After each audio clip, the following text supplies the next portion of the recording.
Coming up on this episode of the Mario Rosenstock podcast. And I was up in Artane on a Saturday afternoon knocking on doors on his behalf, and some guy opens the door in a string vest, as you do, and he says, do you know what you need? And I say, what's that? Knowing nothing good was going to come. And he said, you need a bullet in the head. Okay. And I said, thank you very much and have a good day yourself, sir, and fecked off.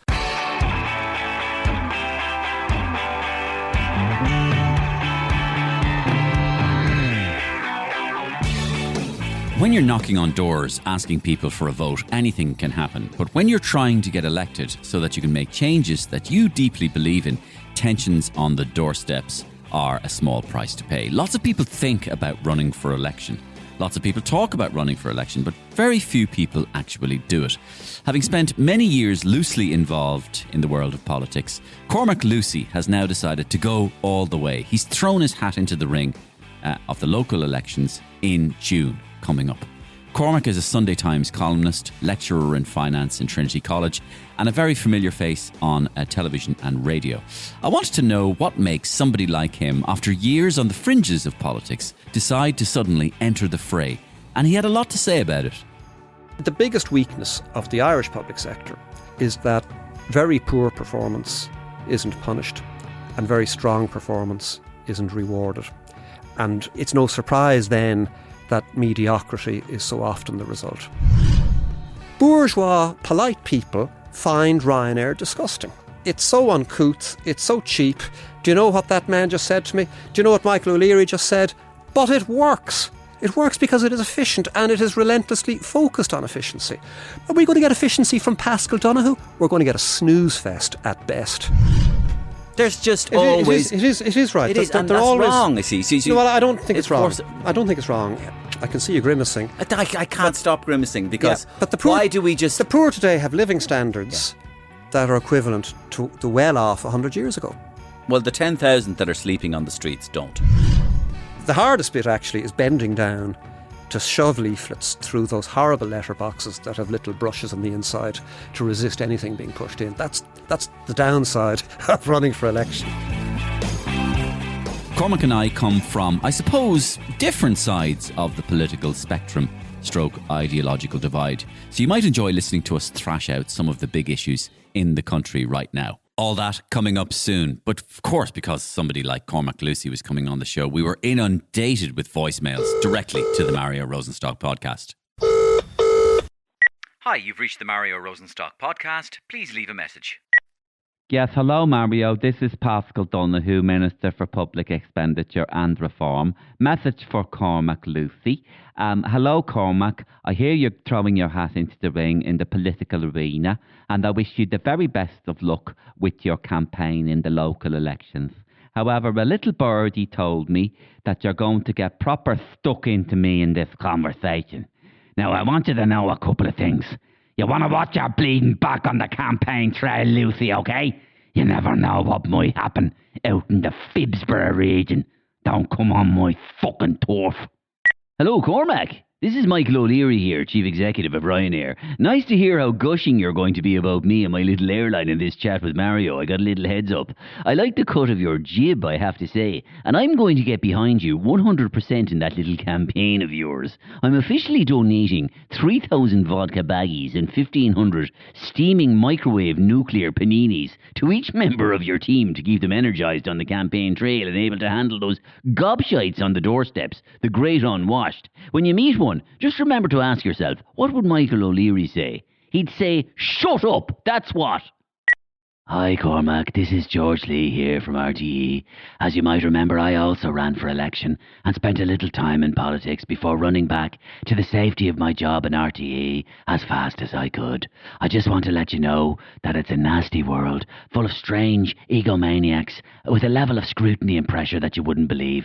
To be honest, I'm totally scarred from it all. But anyway, enough about RTE. I wish you all the best with your campaign. You might even hire me as your advisor if you get in and save me from this awful, awful, awful, depressing, Stalinist, concrete jungle of a place. Bye. So we invited Cormac Lucey onto the podcast to really try to understand what makes someone decide to run for election and what that decision-making process involves. So really, there was only one place to start. Cormac Lucey, why are you running for election? I'm running because I'm very unhappy at the way things are going. So I'm 63 years of age. I've been operating on the fringes of politics for all my life. I've always been very interested in history and politics, but it's not a great career choice. So I've always stood back when it comes to running. But what I see right now in the way our politics is going is just so concerning to me that I've decided I'm going to run. So I'm running for the council in Dunleary in the Blackrock ward. And what is it that is bugging me about the way things are? It's really about the managerial incompetence on housing, on health, on immigration, on crime, and the persistent placebo solution from our politicians rather, to say, oh, well, look, we're going to recognise Palestine. Oh, look, we're going to give you a referendum on this, that or the other. So they're retreating into symbolism rather than facing up to the bread and butter problems that are facing people.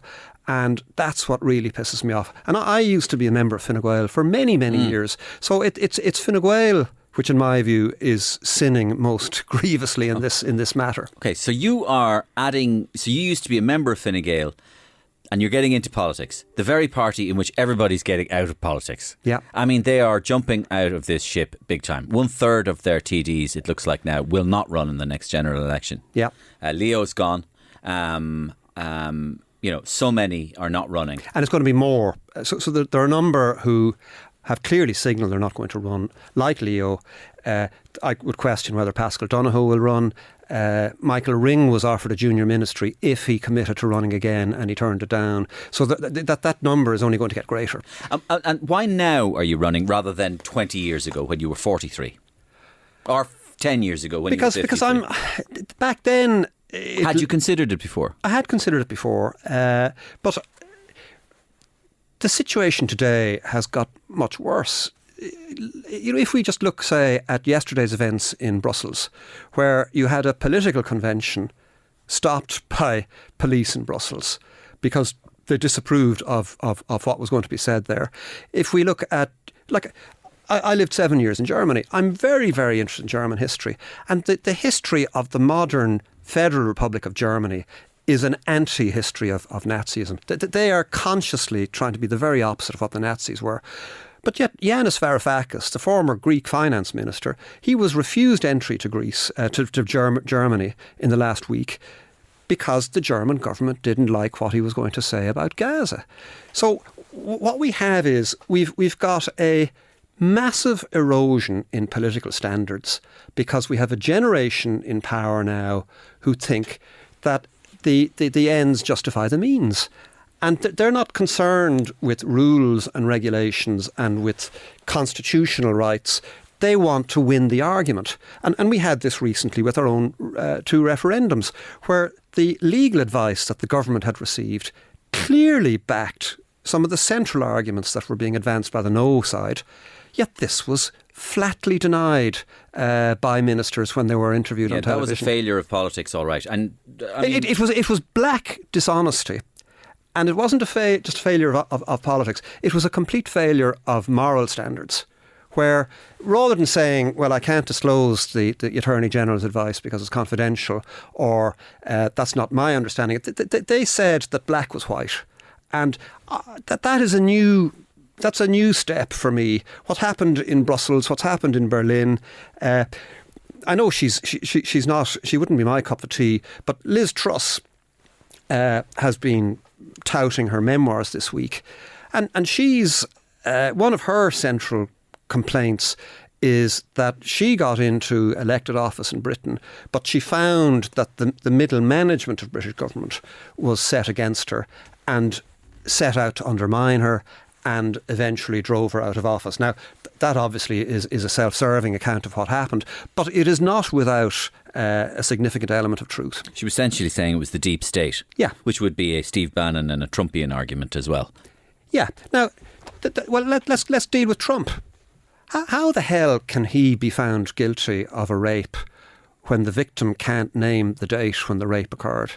And this happened, and the American... I don't think he was found guilty of rape. He was found liable for sexual assault, which is slightly different. It's slightly different, but the state of New York lifted the statute of limitations to allow that suit to take place. So this is just one brick in quite a large wall, and that wall continues to be laid, and that worries me. Now, these are recent events. Okay. They're not the central reason I'm running. The central reason I'm running is that Irish government is ineffective, and it is ineffective because we have a bunch of young politicians who think that sound bites and clever media initiatives trump substantive delivery. And I want substantive delivery. All right, so style over substance, you think, is there at the moment. Yeah. Okay, take this back to you personally, all right? You're a columnist with the Irish Times. Sunday Times. You're a lecturer in finance in Trinity College. How long have you been doing that? Got to 20 years. Yeah, it's a good job. Yeah. And did you come from the finance background before? I'm a chartered accountant. Chartered accountant. Was that like KPMG or Price Waterhouse? The forerunner of Price Waterhouse, Craig Gardner, as it then was. Craig Gardner, yeah. Where Michael Collins worked back in the day, yeah. Okay, it's Michael Collins was... And interestingly, like when you think about long political changes, when I was a trainee there in 1986, it was the first time ever that a Catholic senior partner was elected. So that firm had trundled along as a Protestant-dominated firm for 60 years of Irish independence until they elected their first Catholic senior partner. Okay, just back to you personally. So when did you decide... in your own mind, before you announced to the public, when did you decide I'm going to run for political office? It's hard to answer that cleanly. It's more a process than it happened on Tuesday at 11:30. I worked as a special advisor for Michael McDougall when he was Justice Minister, who was also on this podcast. Yeah. So I've gone to the edge of the water. In fact, I've walked into the water on occasion, the political waters. Now I'm running as a candidate. So working for Michael McDougall, that was absolutely fascinating. And he was somebody I could support with absolute enthusiasm. And he was also somebody who would be very much focused on rules and systems. And we have laws, we have to obey the law. I mightn't like this law, it has to be applied, it is the law. I get the feeling we have a modern generation of politicians where that simply doesn't apply and anything could happen. And that worries me. Okay. Who was the first person you told you were running for office? My girlfriend and my sisters. Well, your sister was the one that sisters. said... I've three sisters. And your sister was the one that said, "Are you mad?" Yeah. Because you wrote that in the article. Yeah. So what else did she say? Well, just she was essentially... I suppose there are two ways you can view a decision to enter politics. You can view it from a distant third-party observer perspective and say, from the regular perspective that we adopt in modern life, which is a kind of a cost-benefit analysis and what's in it for me, Jack. And if you view it in a what's in it for me, Jack, it's a pretty dumb equation to opt for. On the other hand, if you are a political obsessive, if you want to change things, that is the system we have to do that, even if it is a highly imperfect system, and even if the prospects, the chances of an individual TD or an individual councillor exerting significant influence are quite low. But it's the best we've got. And if I'm, rather than just simply howl into the wind, complaining in my weekly column about this, that and the other, if I want to actually go beyond that and try and change things, this is the next step. That's commendable. Are you nervous? No. I'm like, it's more a case of if I lose, I lose. If I win, I win. At least I'm now on the pitch of play and let's go for it. So I'm more nervous about failing to do my job properly than about how voters might react. How they react is entirely up to them. My job is to run the very best campaign I can and to be the very best I can be persuading them to vote number 1 Cormac Lucey in the Blackrock local electoral area. Do you have a thick skin? Yeah. How do you know? Well, it's not so much have a thick skin. I can generally see everybody else's point of view, and even if somebody is going mad and screaming out the window, And there's no point taking things personal. If somebody is screaming at you, well, actually, I was just at a lunch there, and Richard Bruton was one of the other guests, and I canvassed for him in one of the elections in the early 1980s, and I was up in Artane on a Saturday afternoon knocking on doors on his behalf, and some guy opens the door in a string vest, as you do, and he says, do you know what you need? And I say, what's that? Knowing nothing good was going to come. And he said, you need a bullet in the head. Okay. And I said, thank you very much and have a good day yourself, sir, and fecked off. So, if you're Ross Byrne playing rugby... You didn't ask him if he possibly needed his taxes done or anything, did you? Not that day. No.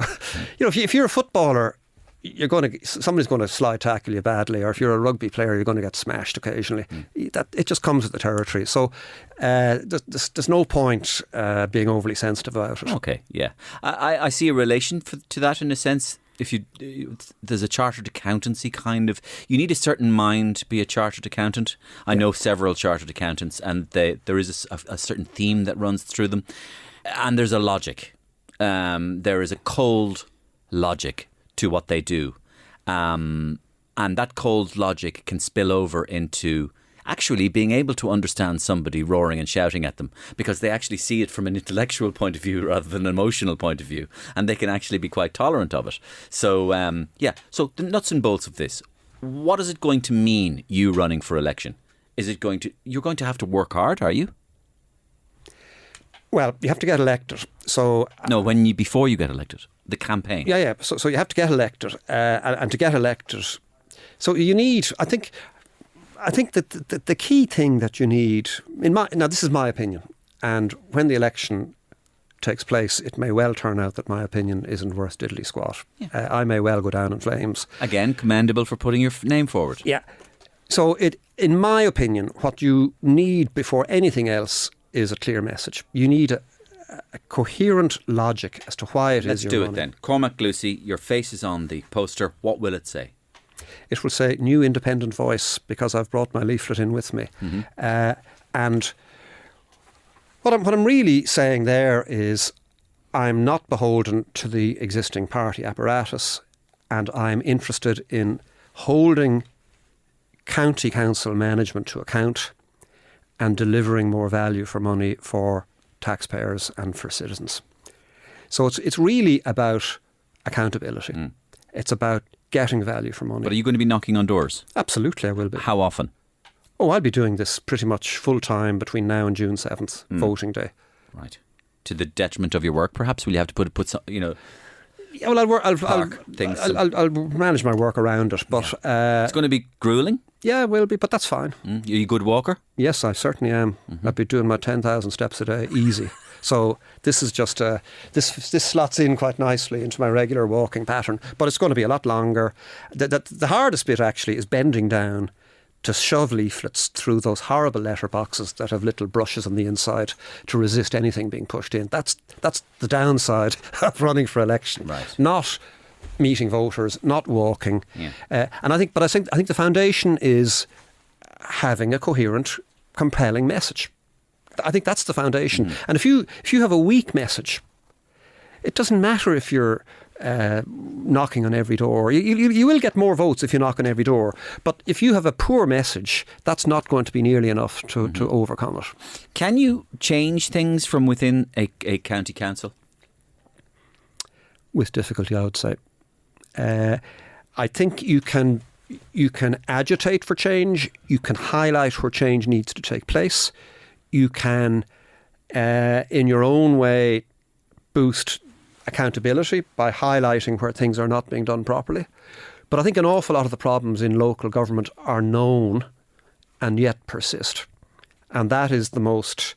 the biggest weakness of the Irish public sector is that very poor performance isn't punished and very strong performance isn't rewarded.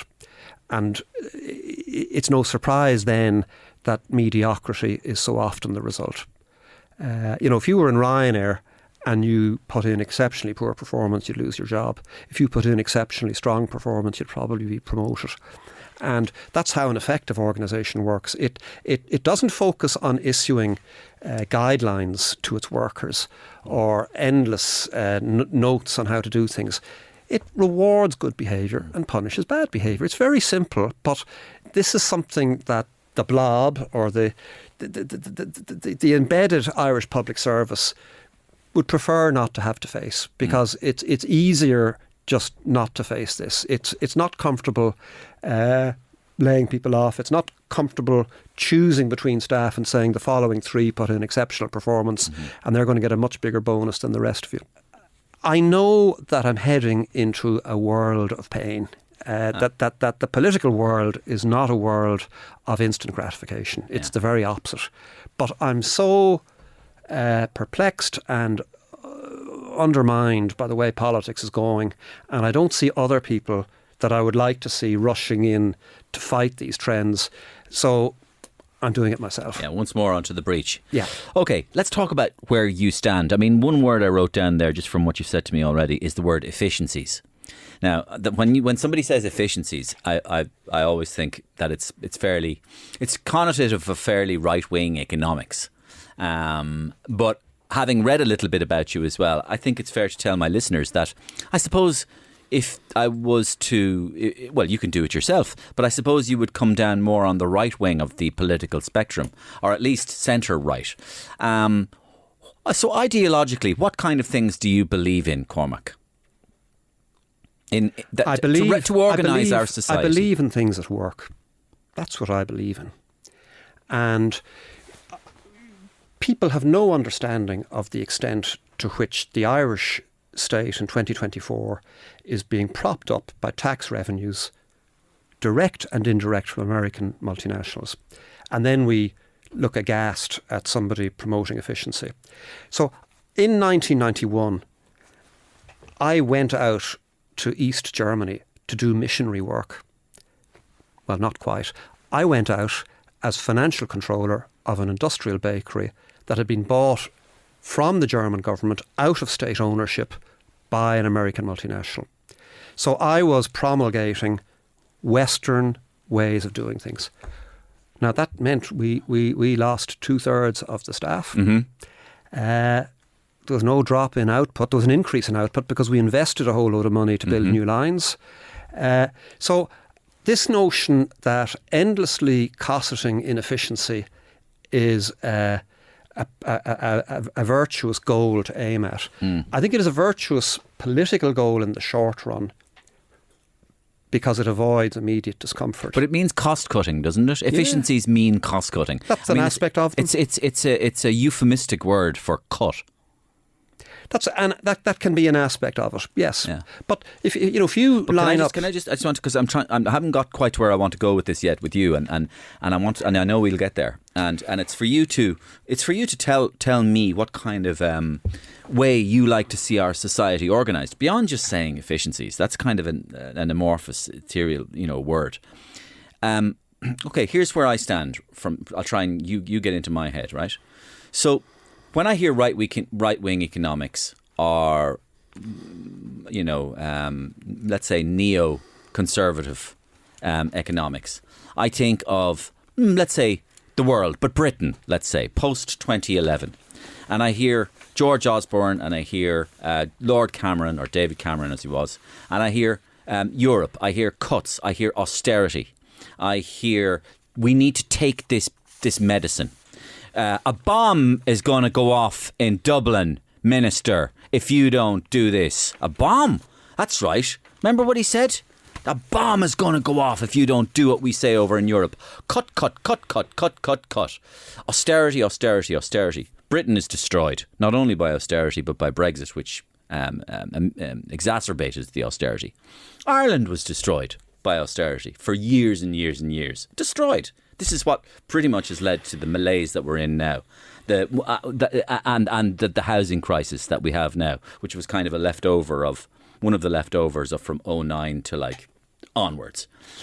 So this I'm trying to rile you, basically. I'm trying to provoke you. So this is the kind of economics that you would promulgate. So explain yourself. Even though I've blamed you for something that you're going to probably deny now. Listen, if there's somebody organising his or her garage or his or her kitchen and they do that efficiently, people would praise them for that. So the notion that efficiency is a negative value is just, it's counterintuitive. The notion that Britain has collapsed in the last 5 or 10 years, I just don't buy that either. I think it's underperforming, but it hasn't collapsed. If we look, you mentioned housing.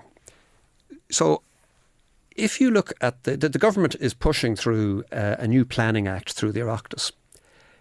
It's 712 pages long. So we already have a severely dysfunctional housing market, and we have completely inadequate levels of housing completions each year. And how on earth is a 712-page piece of legislation going to assist that? How is that not going to add to complexity, add to the likelihood of legal actions, add to delays? So, if we just take housing, I think that could be made significantly more efficient with a 5 or a 10-year suspension of existing rules and regulations. And, Easier said than done? Well, you can get rid of things. The question is, if you get rid of them, is what results then better or worse? So I would give the local planners in county councils significant autonomy to grant planning permission, and I would have a 1 or a 2-page set of guidelines. The 10 Commandments takes up a page. Mm-hmm. Why on earth do we need a 712-page piece of legislation? Understood. I mean, that's again, you're talking efficiency. Sorry, it's understood. Where is the criticism of this coming from? From our supposed expert journalists? From Oireachtas debate? We don't hear this. Instead, there's this naive assumption there that there are people in the Department of the Environment and they must know what they're doing. They do on their ass. And the results are there for us all to see. Now, there's another issue with housing, which is woefully neglected by the media. In the last 25 years, the Irish population has grown by way more than any other country in the EU with a population of more than 1 million. It's grown by 40% in the last 25 years. So the key reason we have a housing crisis is that our economy is growing so strongly. Where is our economy growing strongly? It's growing in the multinational sector. It's growing in the sector which is the most efficient, which is the most tightly controlled for efficiencies. So that is where growth is. That is where the development prospects are. It's in the area that is well managed. It's not in areas that we manage poorly ourselves. And I find it sad as an Irish nationalist that, I find it great that we've got the American multinationals to come in. I find it fantastic that The Economist magazine could feature Ireland on its cover page in 1985 with the picture of a beggar on a rain-swept O'Connell Bridge with the title Ireland, Poorest of the Rich. And then within 10 years, we were on the front page again, and it had the continent of Europe in darkness, but in the west, Ireland, Europe's bright shining light. True, but I find that fantastic. But I find it shameful that in our own domestic arrangements, we as Irish people living in Ireland, we have been nowhere near able to emulate the success of those multinationals, with one exception: Ryanair. I'm 63, so when I was 13 or 14, a schoolmate of my father's from the Bish in Galway, Michael Killeen, was head of the Industrial Development Authority. So I've been kind of following IDA policy, Irish state policy, trying to develop enterprise for 50 years. And we do not have a single national champion that strikes fear into its rivals apart from Ryanair. And bourgeois, polite people find Ryanair disgusting. It's so uncouth, it's so cheap. Do you know what that man just said to me? Do you know what Michael O'Leary just said? But it works. And it is efficient. It works because it is efficient, and it is relentlessly focused on efficiency.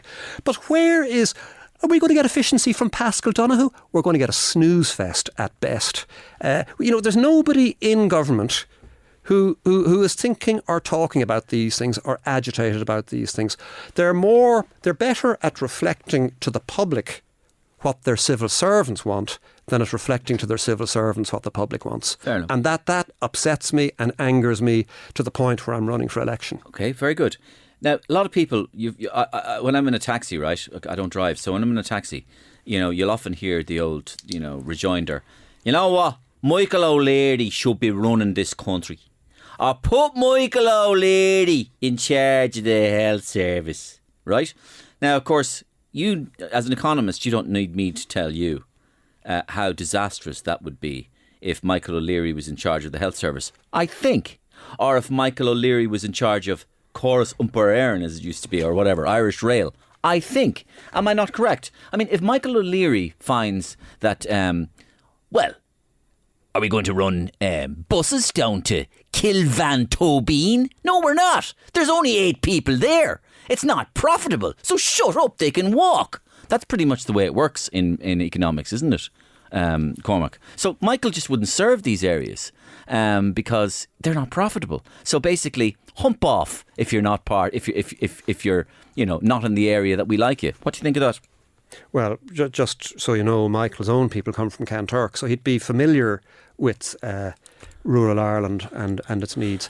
We need to make a distinction between the state providing services that wouldn't exist on a free market basis. And that's absolutely fine. I've no problem with that. That is necessary. There's that question, but then there's the second question, which does agitate me, the efficiency with which that's done.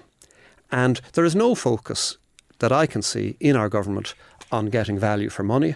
There is no focus on running things efficiently. There is no desire, there's no expertise among our top civil servants or among our ministers at managing things, at having had to meet a payroll bill on a Friday afternoon and worrying whether you'll have enough cash in the company till to pay it, and scrambling to do that, or having to cut costs in a really severe way. So overall, you're just saying there's a lack of expertise, there's a lack of competence, and there's a lack of a culture that strives for expertise, excellence, and competence.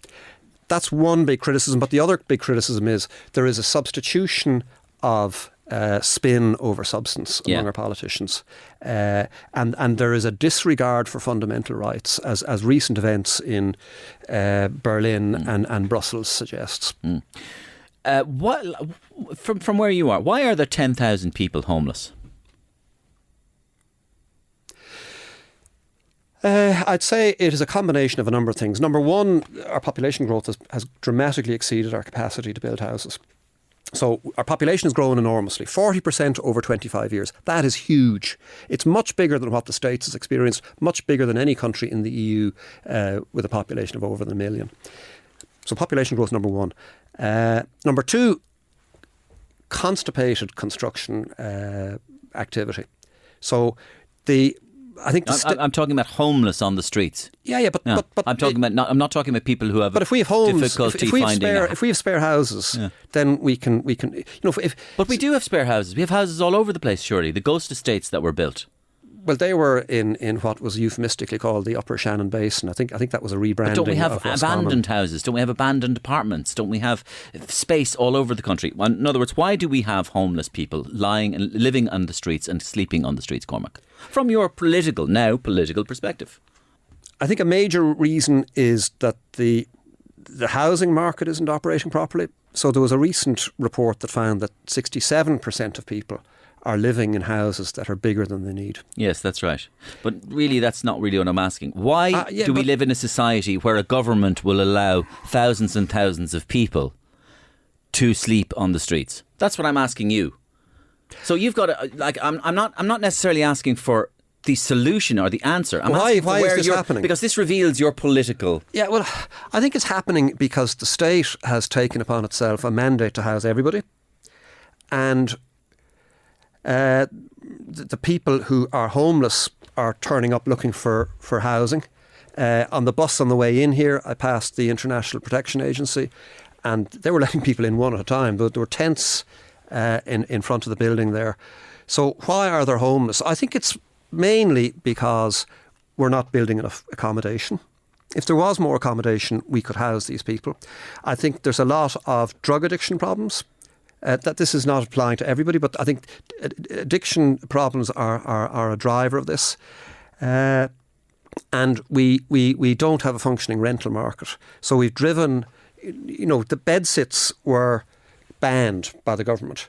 So bed sits would actually have been, could well have been a tailored solution for a lot of homeless people who are just on their own. They want one bed, they want a sink, they want a toilet, they want a stove they can cook on and a TV, and that'll do them for the time being. It's not an ideal solution, but it is an interim solution. What about we face, maybe, I'll come at it from a different perspective. What about we face the disgusting reality?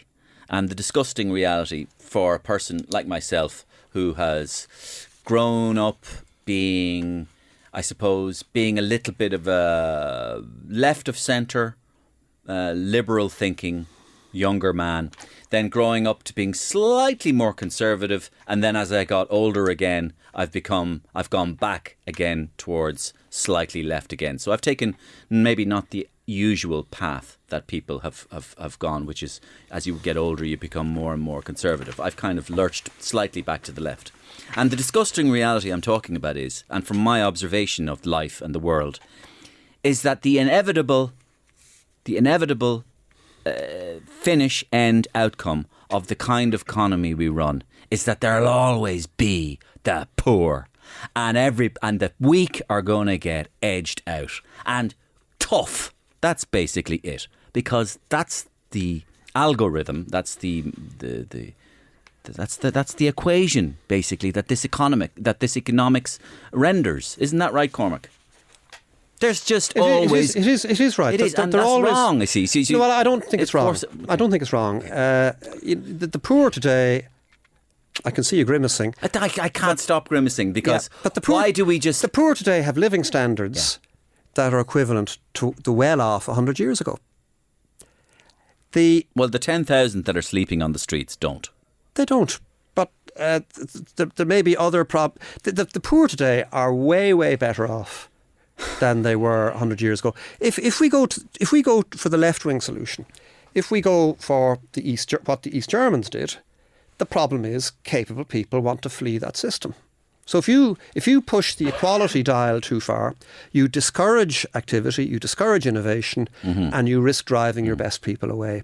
But isn't the politics that you are seeking to enter a group of people who defend the interests of the people who are already in control of all the capital, all the power, and that really that is the name of the game, to control and to keep things in the status quo rather than to change system at all to benefit. So for example, I've been saying ad infinitum on this podcast, what kind of country are we when a nurse and a doctor combined salary cannot buy a house together?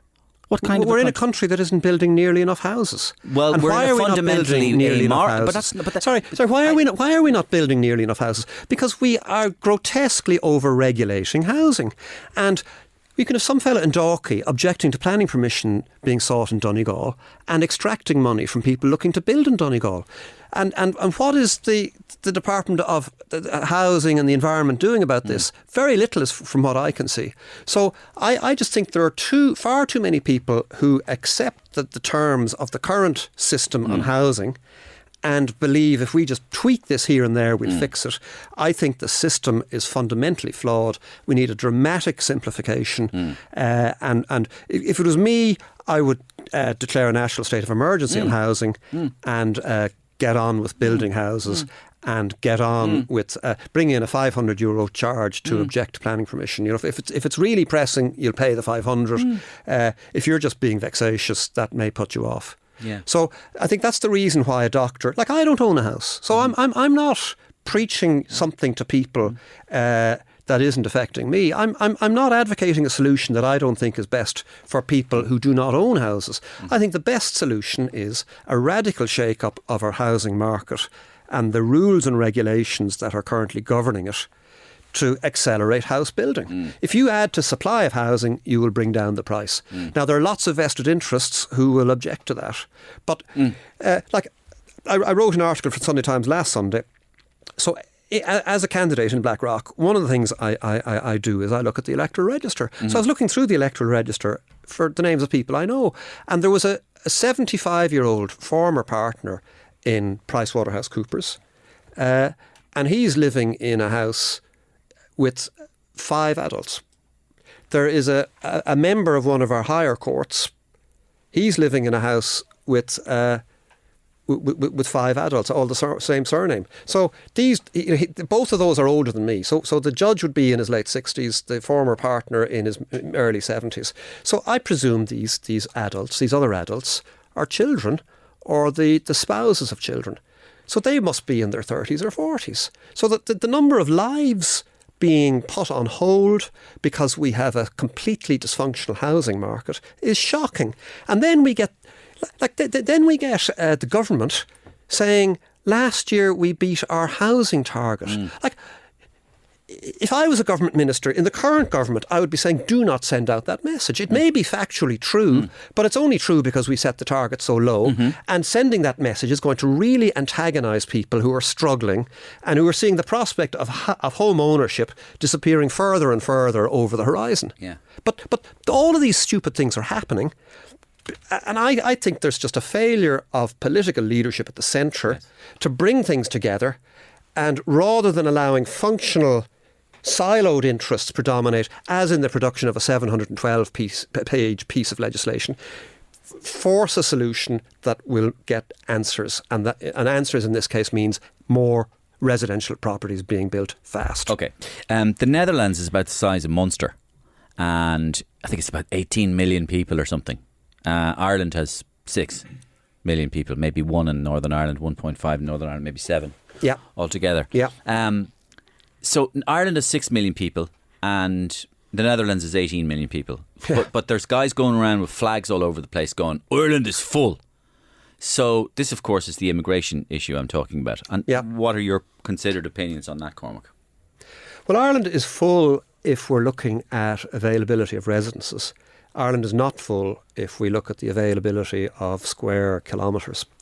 But our population has grown, as I said, by 40% in the last 25 years. That is huge. And this is the key factor underpinning the strains in the housing market. On immigration, if you look at the data over those 25 years, and believe you me, I have, the vast majority of the immigrants into Ireland over that time have either been returning Irish citizens or EU citizens or British citizens. So I don't see any problem there. The next 2 categories are people coming in on permits. So you have people coming in on work permits and you have people coming in on education permits.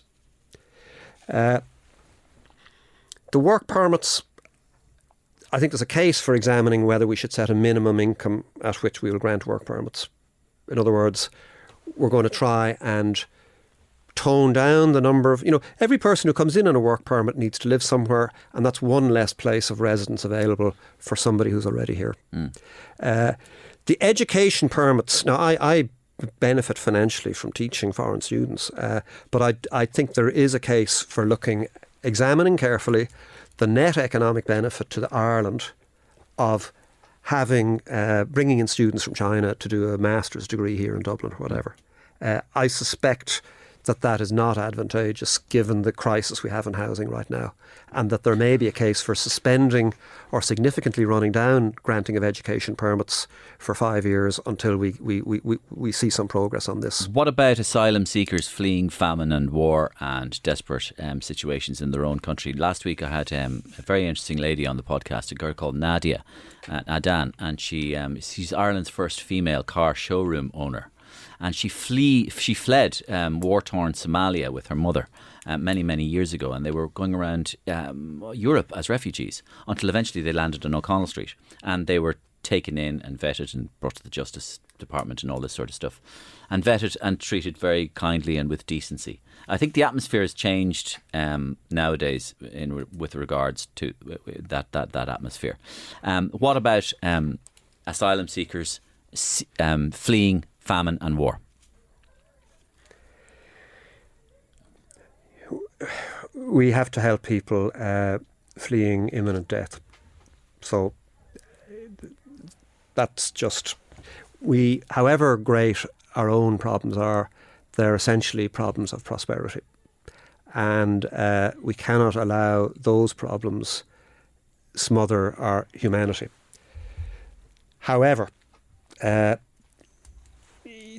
are rules in the EU over how this should be done. So you're meant to apply for asylum in the first EU state that you land in. We've had repeated cases of people coming into Dublin Airport supposedly without travel documentation, even though to board their flight at the departing airport they must have had travel documentation. So the implication is they've destroyed the travel documentation, their passports on the plane or just after arriving in Dublin Airport. So there is a limitless amount of human misery in the world, and we have to try to help people suffering and lift them out of that misery. But we do not have an infinity of resources. President Macron of France has said of France, we cannot import all the misery of the world. So heartbreaking and heartrending as these stories are, we can't just...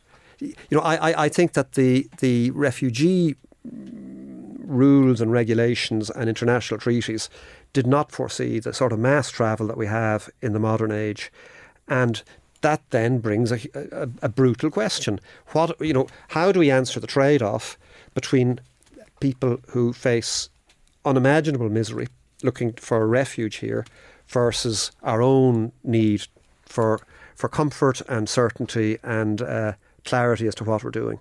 So I think with most of these people applying for asylum, their needs are probably well grounded.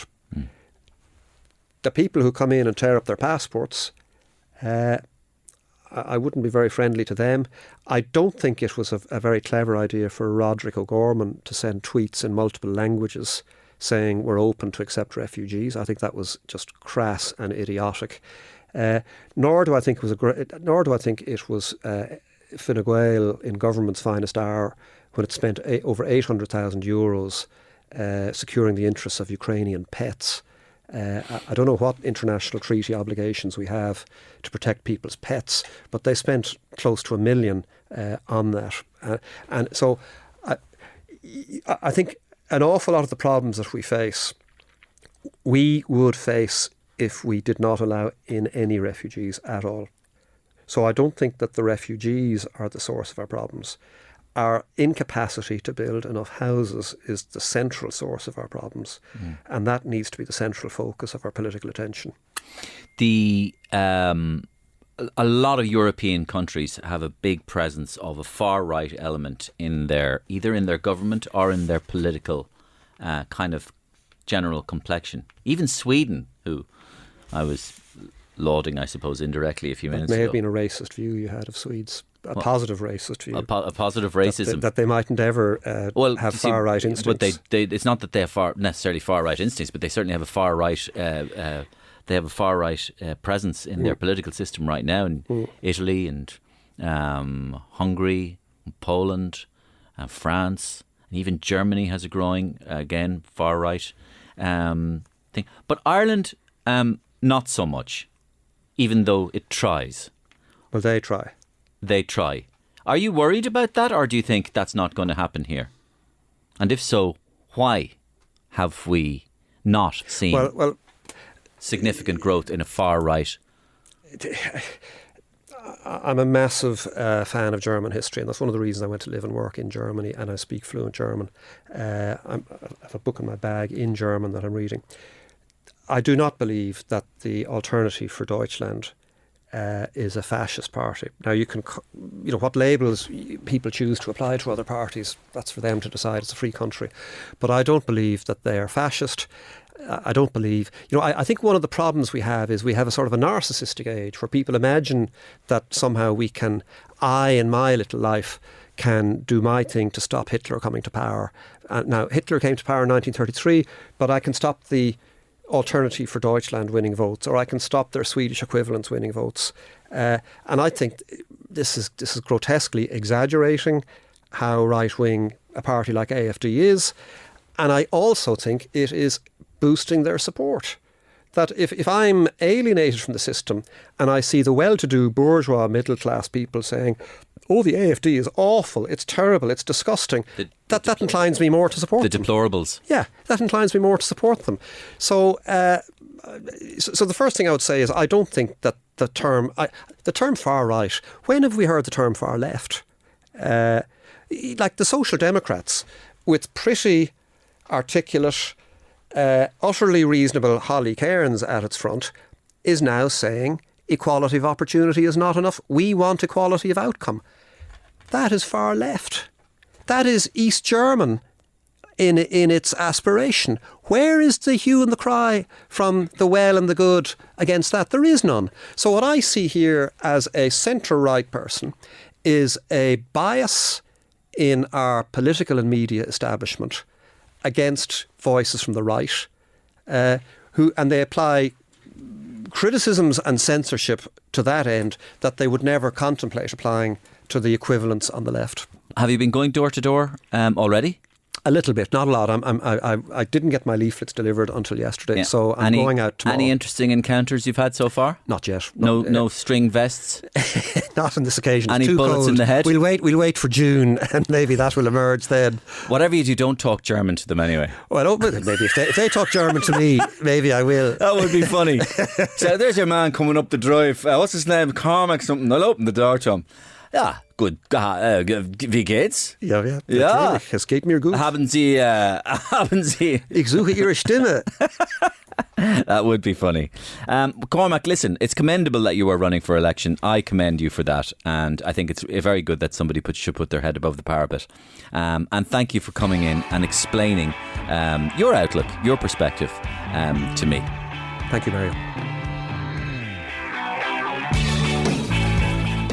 And that's it. My thanks to Cormac Lucey for coming on and getting his campaign underway and talking to the Mario Rosenstock podcast. My thanks to you for listening. Remember, you can get in touch with me directly, mariorosenstock@gmail.com. I read them all and I get back to most of them, as many of you already know. Absolutely interested to hear your thoughts, comments, constructive criticism, ideas for guests, sketches, etc. We're back at the same time, same place next week. Bye-bye.